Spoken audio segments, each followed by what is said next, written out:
Hello and welcome to Texadia University's educational video series.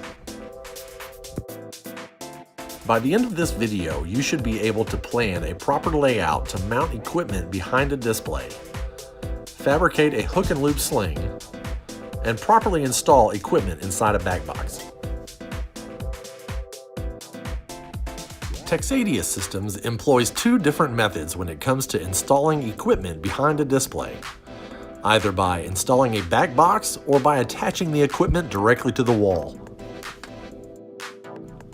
When fastening equipment to the wall, please gather the following items before you begin: a power drill or screwdriver, a pair of scissors, self-tapping or drywall screws, and a roll of dual-sided hook and loop fastener.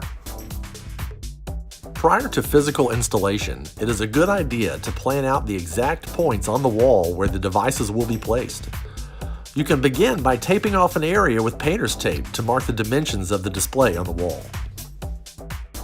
Remember the following when planning a layout. Devices should be easy to reach for service, so position them towards the outer edge. LED status lights should face outwards where they can be easily seen and read. Cable connections should face towards the inside of the area when possible. Keep all devices below the uppermost edge of the display mount so that the display can pivot during installation. Position devices about 2 inches back from the edge of the border to minimize visibility from the front of the display. Next, fabricate a sling by pre-measuring hook and loop strips and then fastening them around the device. Ensure that your hook and loop strips are long enough to reach all the way around past the center point of the device as shown here.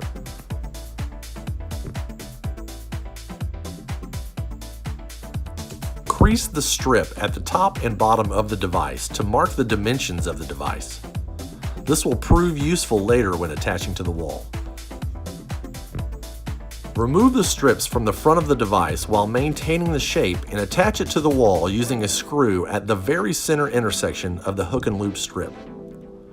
Place a secondary screw at the top of the center strip, but just below the point where you made the earlier crease. Wrap the device using the hook and loop assembly and connect all cables accordingly. You can also use this method to mount power bricks and as a cable restraint to keep everything organized. When utilizing a back box, please keep the following in mind. All equipment installed in the back box must be secured. Do not stack loose items inside. Overcrowding the back box can cause issues with overheating. All cabling that services equipment inside the back box must also be supported and secured to the back box with any extra service length tucked out of sight. Do not place undue amounts of stress on the connectors for any cabling that services the equipment by wedging or forcing the equipment into place. If it doesn't fit easily, don't try and make it. Remember that all equipment needs to be mounted in such a way that provides easy access for future service calls. All equipment will eventually fail or require service at some point, so please keep this in mind when planning your installation. Thanks again everyone for watching, and we'll see you next time.